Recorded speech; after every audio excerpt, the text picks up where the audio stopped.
It's the Wonkhe Show. It's been Wonkfest this week, and we've got highlights on everything from universities building back better to bridging the digital divide, what care means in a university, and what your socks say about your job. It's all coming up. The digital divide goes hand in hand with that. So we've seen a massive issue within our Black student population with access to internet, access to devices, access to spaces where they can work quietly. Travelling onto campus was a real kind of saving grace for.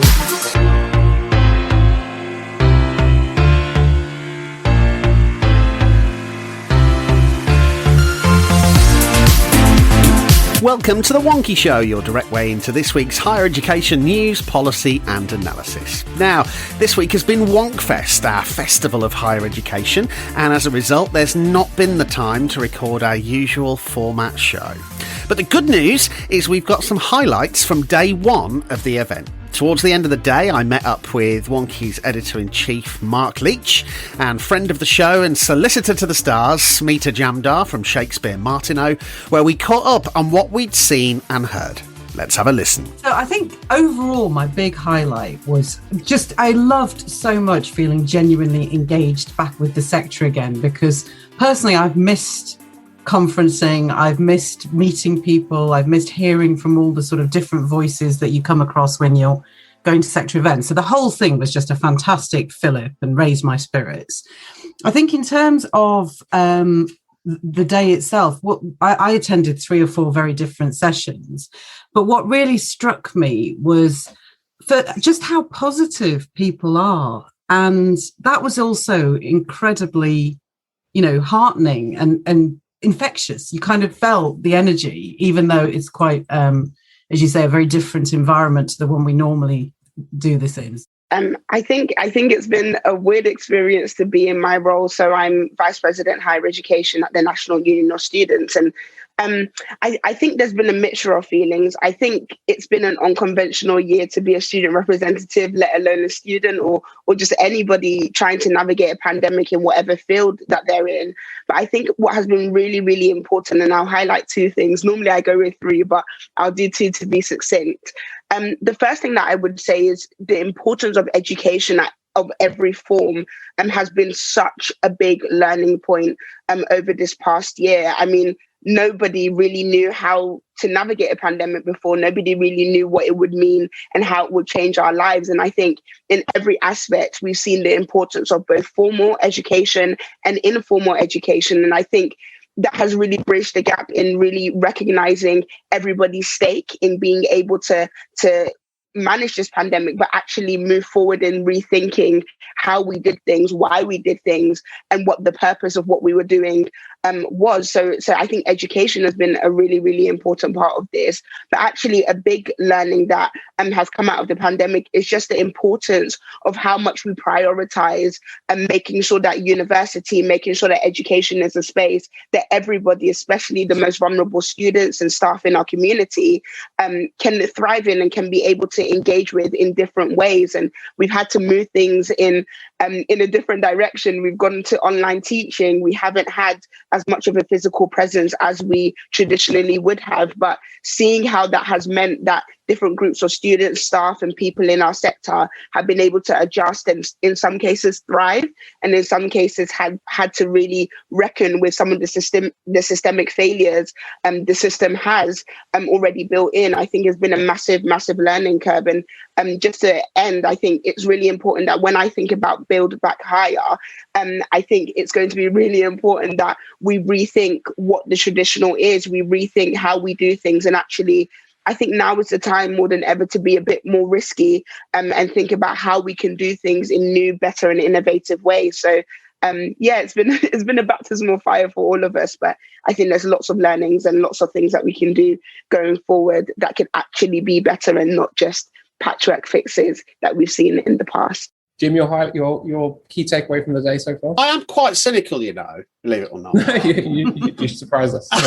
And I've read some of Simone's stuff, both on the Leeds University's website and on the stuff that Simone has written for us on the site. Yeah. And, a lot of it has washed over me. But being in that session this morning, very first session this morning, first speaker that we had on, was the first time, and, you know, neither Simone nor Leeds nor Vice Chancellors generally should take this the wrong way, but it was the first time I believed it. You know, this stuff about the sort of future that we might be able to have by intelligently and carefully blending the very best of the things that we've done, that we had to do during the pandemic, kind of, you know, electronically and online, and the sort of in-person experiences that we're all going to want. Now, you know, I still am of the view, here we are still at 5 o'clock, having been in that session this morning, being very worried about setting ourselves up to deliver lots and lots of genuinely more expensive teaching and learning. Because the thing about lectures is they're cheap. Yeah, per head, 500 people for an hour of teaching, that's, you know, there's an efficiency to that. And I always worry about discussions in higher education, in teaching and learning specifically, and in higher education generally, that aren't scalable. But you know, in some ways, we can save the detail and the scaling for another day. The positivity and, you know, sense of, you know, genuine excitement about where we could be going over the next few years as a result, as I say, of fusing some of this emergency learning that we've done over the past year with this desire that we will all have to kind of learn and get back in rooms together and so on, I thought was exciting. And as I say, set us up for what has certainly for me been a surprisingly positive day. Well, what I want is for them to have a sense of purpose and to understand the role they can play. And for that, they need to have a sense of purpose while they're at university and a sense of belonging with the group. So when students from different backgrounds, who may be the first in their families or have things to bring to the table because of their cultural background where they grew up, if they are an active part of the group and if they can learn together with others and express themselves and really feel like they're making a difference also for the learning and the group work of others, then I think they'll be able to be those global citizens we want them to be. And I think digital literacy, it's a bit overrated. It becomes that sort of scary thing that you need to understand all the nuts and bolts and bytes and coding and programming. There are very few people who actually need to know that. The group of users is much larger.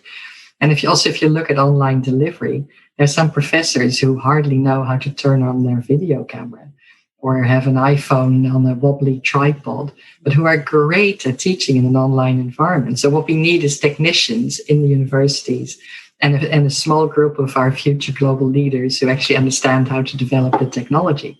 But we need to make it in such a way that it can be used by large parts of the teachers, the learners, but also the global population.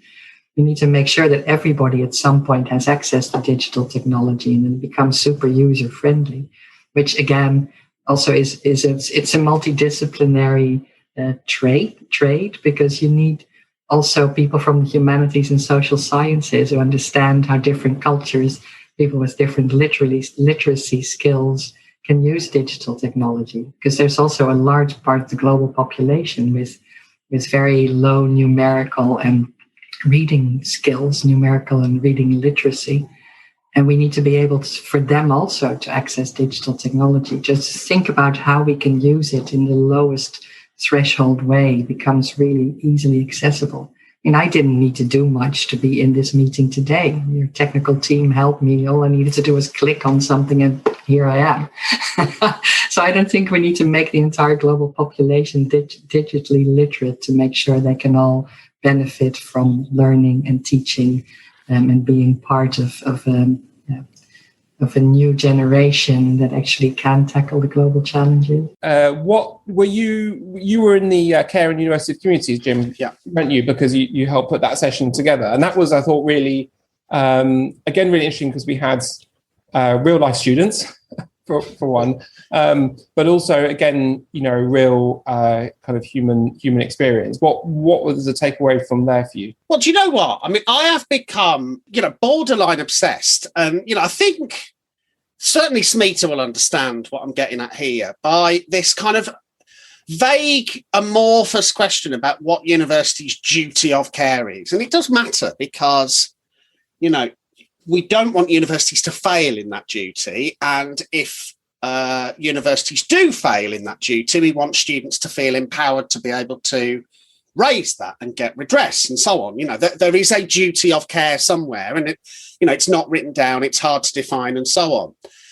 What, of course, is fascinating about a session like that, where you put together people as diverse as, a university provost and a management consultant and a students' union president and someone from a charity, and fascinatingly, someone from the international aid sector, that folk works on safeguarding is. As usual, I didn't get the answer I wanted. I didn't come out of the hour where someone had written down, well, here's what the university duty of care is. Of course I didn't. But what I did get was a real sense, I think, of two things. One, the importance of driving the value of caring for each other through an organisation, both in its policies and its leadership and its actions and, the way everyone behaves at kind of system level right throughout an organisation or a community and so on. But also related to that, just how important it is to create a caring environment that is as much about what, if you like, policies and leaders do, but is just as much about what the community is encouraged to do for each other. And I'm going to start off just by sharing a kind of idea about what do we even mean when we're talking about care? Because we talk about it as a noun, we talk about it as a verb, we have different understandings of the word. And just really acknowledging that it's not a word that we really use much in universities. We don't even really talk about it. And when we talk about student well-being or staff well-being, we use well-being rather than care. The word care we associate more with things like childcare or social care or healthcare. And what struck me is that when we look at those kind of words, what we're looking at is an association of care with groups that we consider to be vulnerable. So the idea of people that are vulnerable as opposed to the idea that other people are not vulnerable. And that what we're doing with those kind of care systems, if you like, is providing what those people need, that the needs that they can't fulfill themselves. And that's what we've just been hearing about, is how do universities get better at doing that? And what I'm saying is that actually it's not just these groups of people who are vulnerable. We need to think about care a bit more widely than that. Because I think traditionally mainstream thinking within universities is that we, as a community of people, we're people that are whole and robust and not weak or broken, not vulnerable. And therefore this idea is not of care is not relevant. It's relevant only to a few subsets of people. And I would challenge that and say that if we're doing the core business of learning, discovery, enterprise, then human beings doing that stuff are, by definition, by nature, vulnerable. So if we think about when we're learning, what it feels like to not know stuff, to not understand things, to feel confused, to get stuff wrong, like all of that makes us vulnerable. If you think about colleagues that are in research, that are taking risks, that are getting rejected from things, that are failing in what they're doing, all of that makes us vulnerable. And people that are involved in enterprise and innovation and change projects literally have all of that going on. So there is vulnerability in the core activity of what universities are about. And yet we don't think of ourselves as vulnerable, and we don't think of care as relevant. And that's what I think needs to shift. Where I get anxious is where the question mark is around the legal duty of care. Yeah. And the fact that that's ambiguous can lead to some quite defensive behaviour. It can lead to people worried that if they do certain things, they will assume a duty of care, which is a big risk from a legal perspective. But also that if they get it wrong, if they do their best but they get it wrong, are they then going to be penalised for it? So sometimes, the temptation is to back off. And I think what Joanna fed back to me from that session was exactly as you've said. It was the willingness to sort of move beyond that very narrow interpretation of the legal duty of care and think constructively about how do we get our communities working better together to support each other. And one of the things she mentioned, which I thought sounded a fantastic idea, was the sort of Provost Commission at Exeter, where you're actually proactively encouraging people to have discussions about contentious issues, without which we're never going to move forward on any of those issues. But if you don't create those spaces to have them, then they happen in all sorts of really negative ways. So it's something that, I've been reading a lot about in other contexts, the idea of campus conversations and things like that. So it was interesting to see a sort of model of it, it being rolled out, and hopefully it will have the desired effect of helping people reach a consensus on these very difficult issues. The Provost Commission, which I chair, has been a vehicle that we've used successfully to do this across a range of inclusion and ultimately mental health issues. So the Provost Commission was set up in May 2018 after a particularly appalling incident of misogynist and racist social media. The Commission was a very important symbol to the university and to the outside world that this incident in no way represented the university or its values.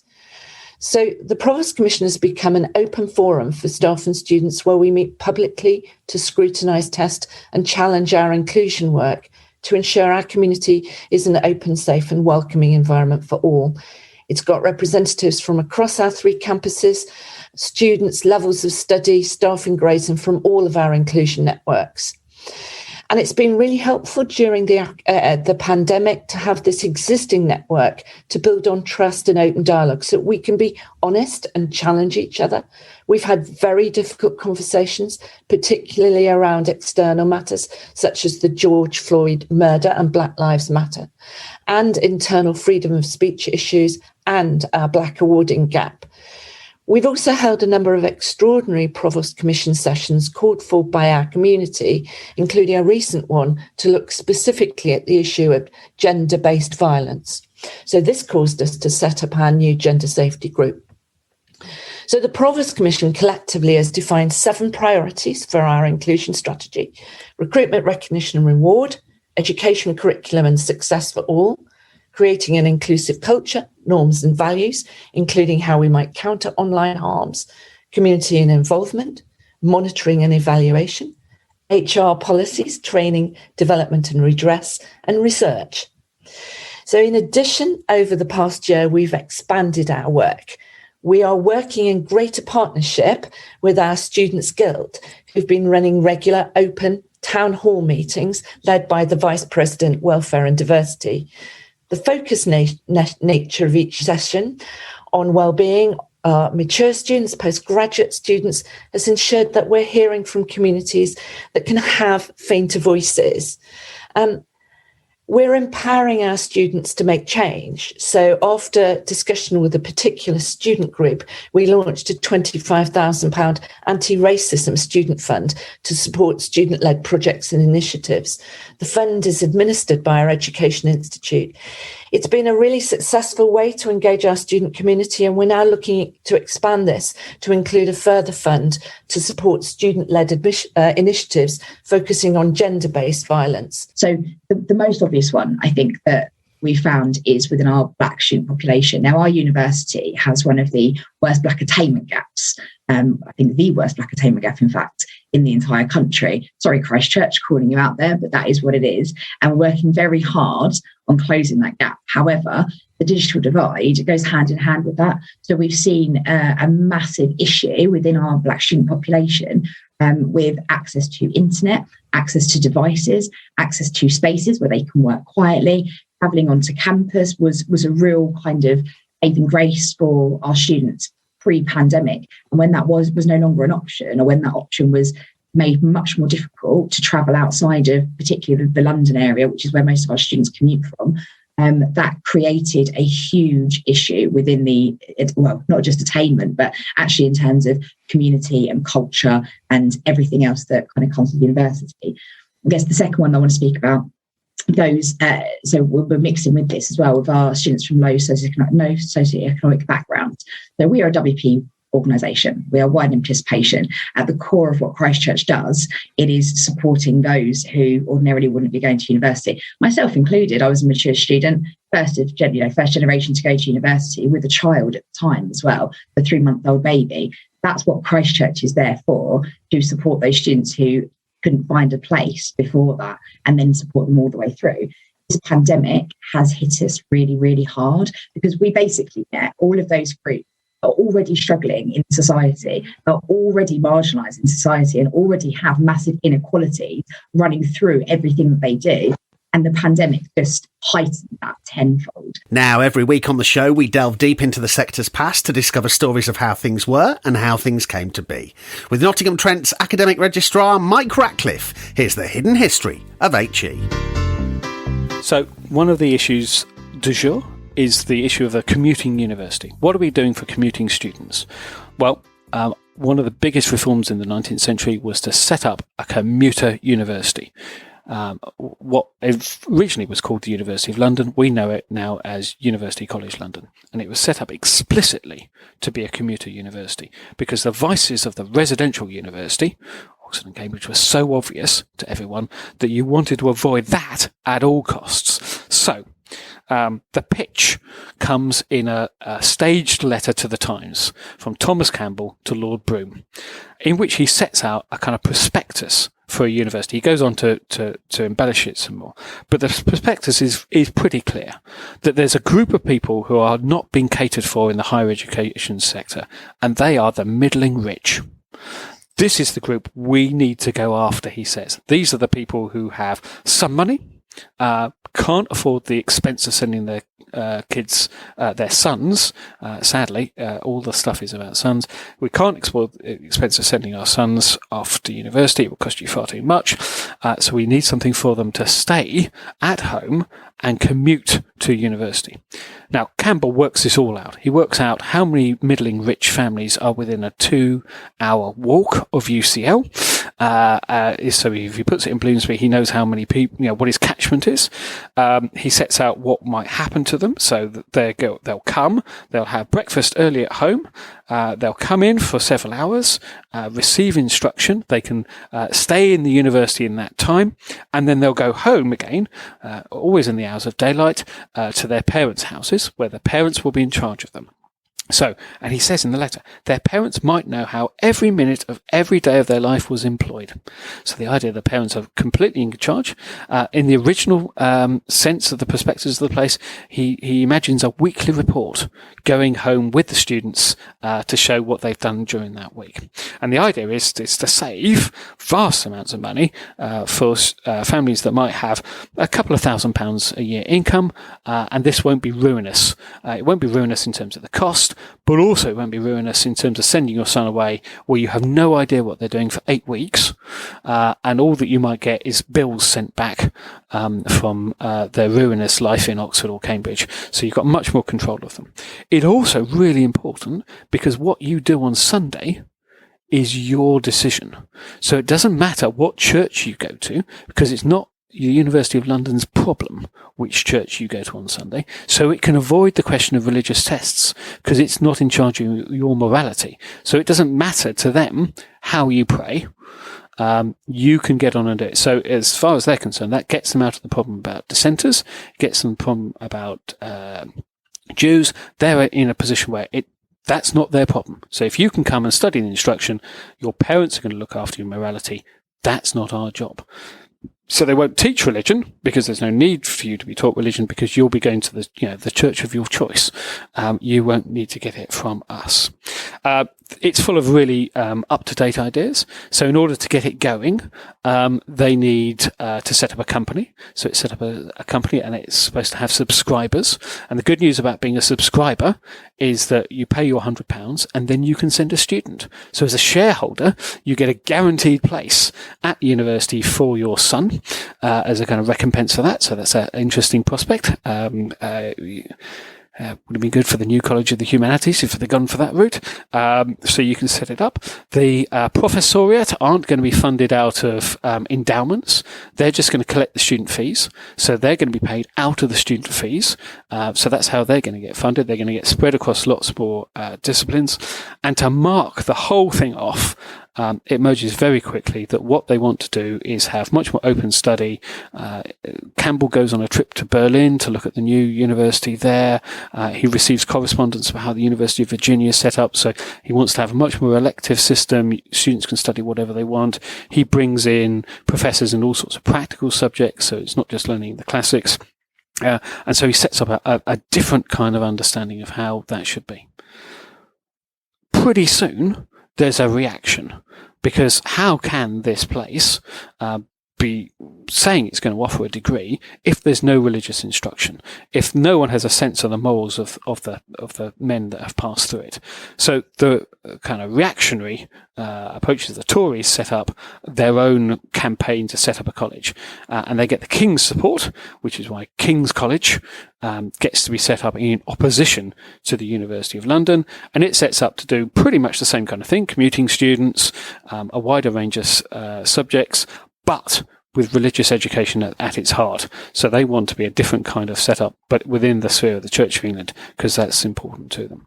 So the two colleges get off issuing certificates, because they don't have degree awarding powers, because Parliament won't award degree awarding powers to UCL, as we know it now. And so eventually the compromise comes in 1836 that the University of London is set up as a kind of effectively a government department to award degrees. So if you were looking for an exciting parallel with the OFS validation powers to set up and approve colleges that come to it and say, can we have a degrees? You could say, well, there's a parallel in 1836 in terms of the original University of London. What's interesting, of course, is the University of London has to say what's in the degree. So that takes away some of the reforming zeal of what had been at UCL, because they now have to conform to this new BA degree that the University of London puts together. But from that springs the ability for someone to be taught at a college that isn't part of the direct University of London, so that enables places all over the country and in turn all over the empire to teach the University of London degree. But it also means the University of London can start to think about other subjects. So it starts to think, well, what would it look like to have just a science degree? And so they can start to think about that. And so there's a petition to have the first science degree. They can start to think about what it would look like. There's a petition to set up a social science degree. So they can start to expand the range of subjects that come into the university, and specialisms can develop from there. Now, on the afternoon of day one of Wonkfest, there was lots to take in. Let's dive back in. So yeah, skipping on to the next. Which one? Where did you go then after for the lunchtime slot? It ain't what you do. It's the way you do it, or High Street. Where were you both?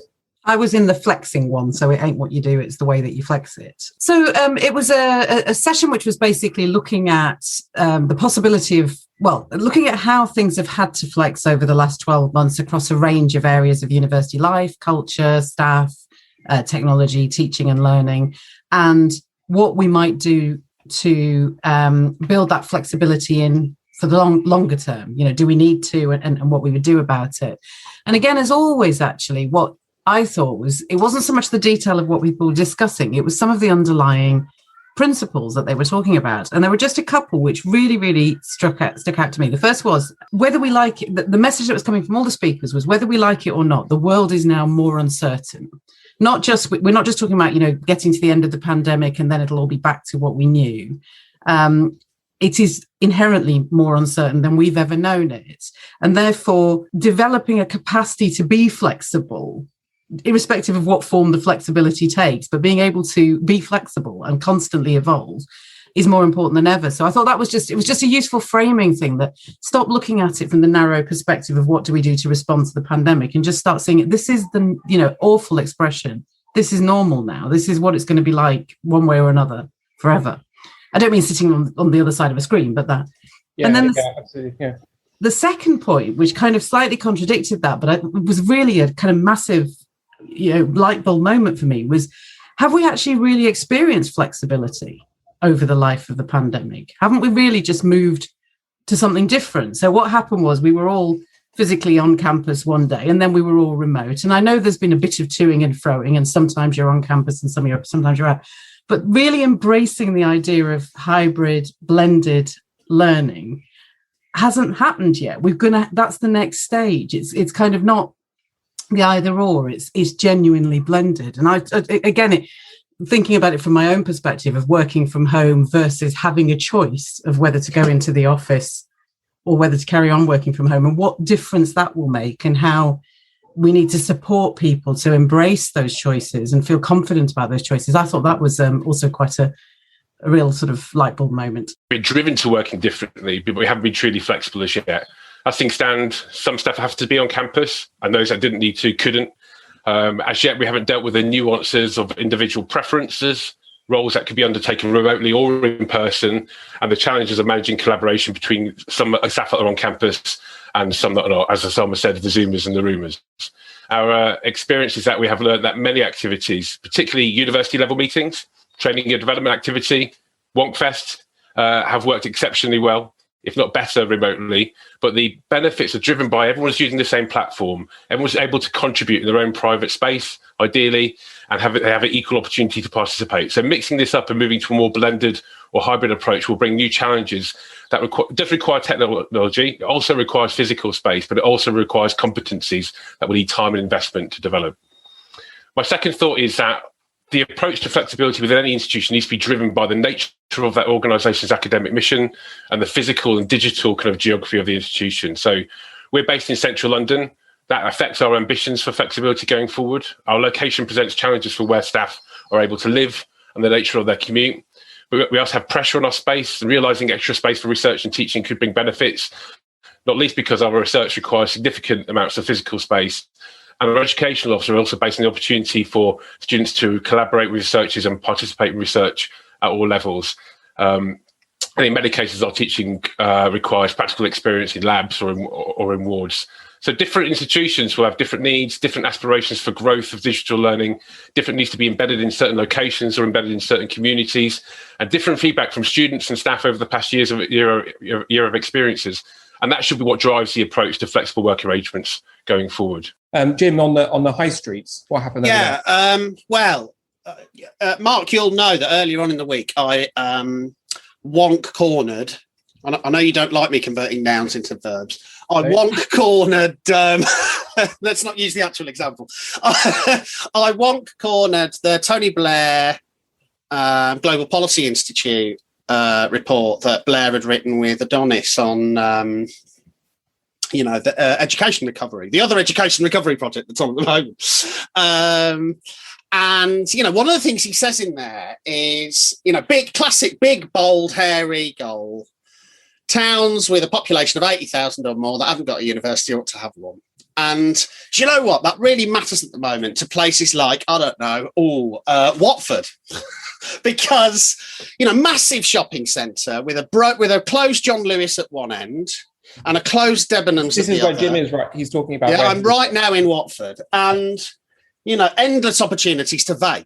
That's it. This is a town with really serious challenges now.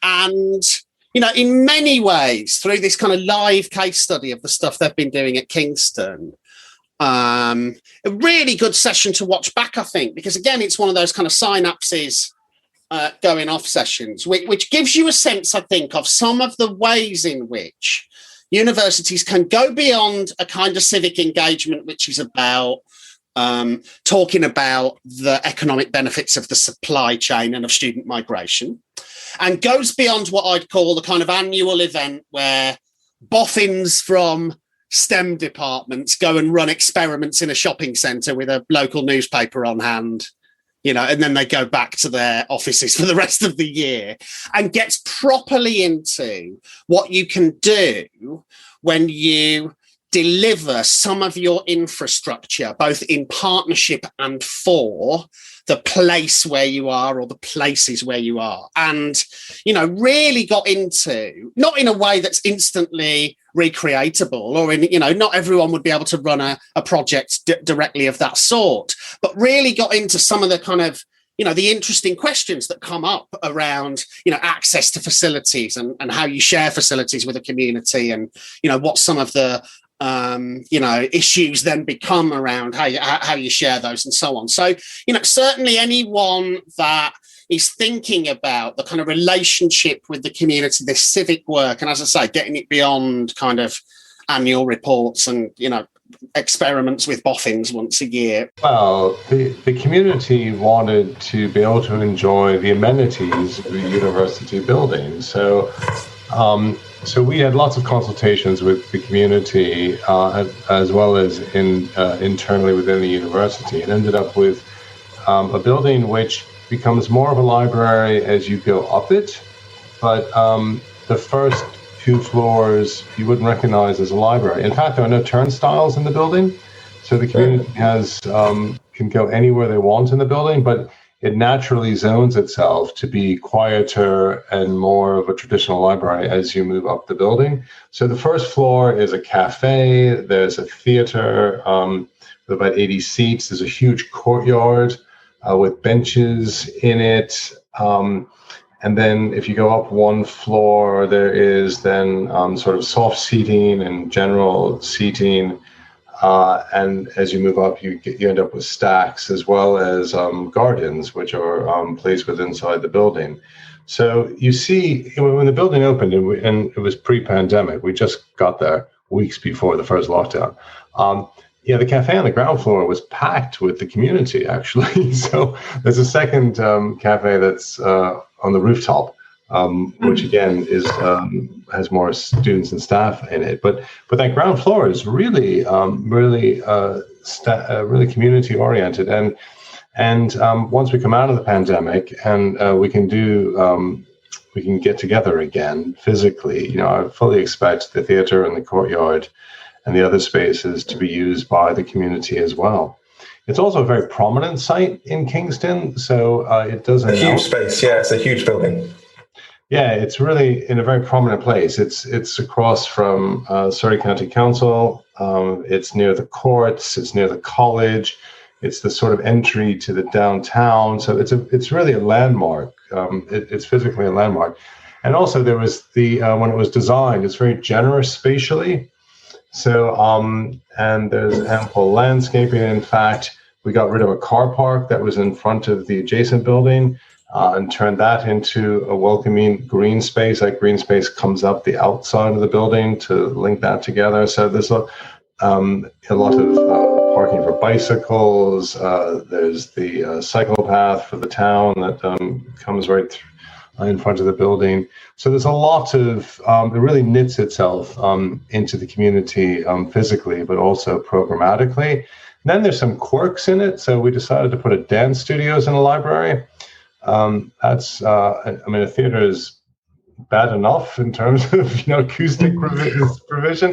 It's not what you would expect, is it? Really? No, it's not what you'd expect. But, that was part of the kind of, the architects got very excited about this, that we were talking about the mind and the body. How many people, even within the university, would know we have a dance program, we have a theater program, that, this is part of who we are, that learning in dance is very different than learning in law or learning in engineering, and that, and we wanted to make that visible. I actually just wanted to pick up on a point that Susie's made in the chat about feeling depressed when Jim reminded us all that HE was basically just a sorting hat for employment, because I did very much enjoy Jim's session on forecasting and prediction.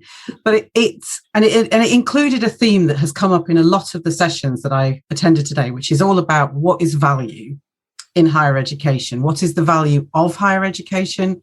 What's value for money? What is the value of universities? And actually, I felt that with a bit of time to reflect on some of the things we've heard today, including some of the stuff like, the high street, we could start to articulate a much broader concept of value for universities. And I really wish that was a project we could take forward, because to me, it does feel like if you're not careful, government does view HE as a sorting hat for employment. That's all it is, really. And actually, it's a very expensive way of doing that. There are cheaper ways, they think, of doing it.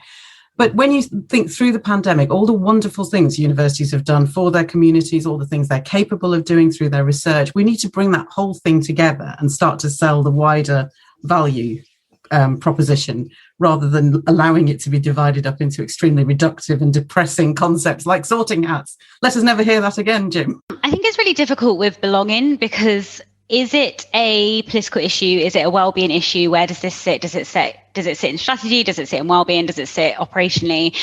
And I also challenge anyone to define what belonging is to me, because actually I don't really feel many people working in and outside the university can do that. Like, is it that there are people who look like me on campus? Is it that I have ownership of the space, of democratic decisions? Is it academic success? Is it feeling safe? That's something that's come up a lot this year.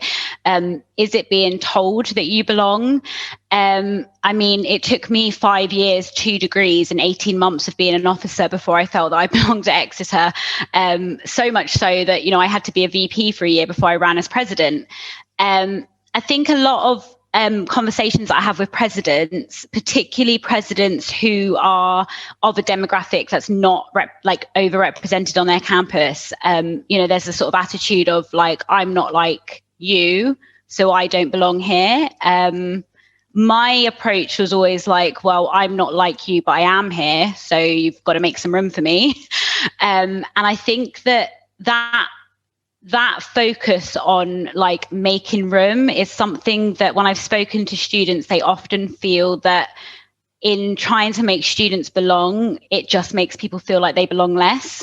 So I was talking to a BAME diversity rep last week, and she made a really valiant point about me, actually. And she said, the thing is, Sunday is, you know, you're a care leaver, working class, you know, you're not an Exeter student, but you are one of the non-belonging people who has a space of belonging as a person who doesn't belong, i.e. you are elevated as an example of someone who doesn't belong. But what about all the people who don't belong, who don't reach that, who don't become guild president? What about the people who don't, you know, we get told that to be a successful WP student, to be a successful care leaver, you need to end up like Sunday, the poster girl of not belonging at Exeter University. And if you don't fit into this little neat carved out space of not belonging on campus, you belong even less, right? And as she was saying this to me, I was like, do you know what? She's completely right. We do have our schemes in Freshers Week. We used to have a scheme where we would give care leavers a T-shirt with Exeter on it and be like, here you go, you belong here. Or we would give them vouchers for club nights. And I actually think that in a lot of the movements around trying to create belonging on campus, we ostracize people. So one of the pieces of work that I did last year was that I changed the vouchers, the club night vouchers, and the voucher that they get given, and we changed it to just a cash bursary. And that was really important to me, that students got given a cash bursary instead of vouchers, because when you turn around to a student and say, you're a care leaver, and to make you feel that you belong, we're going to let you get into that club for free. Well, what if the most important thing to that care leaver is going to Wilkinson's and buying things that make their room comfortable and making, you know, settling down in their dorms? Every single person, the reason we can't define belonging, and the reason that no one in or outside the university can define it to me, is because belonging looks different to everyone. So that's about it for this week. Remember, to delve deeper into anything we've discussed today, you'll find links in the show notes. Don't forget, you can subscribe to the podcast automatically. Just search for The Wonkhe Show via Spotify, Apple or Google Podcasts, or wherever else you listen. And to keep you and your organisation ahead of everything going on in UKHE, do head to the website to find out more about our subscription services. So thanks very much to everyone that contributed to Wonkfest, everyone at Team Wonkhe that makes the show happen behind the scenes, and until next week, stay wonky.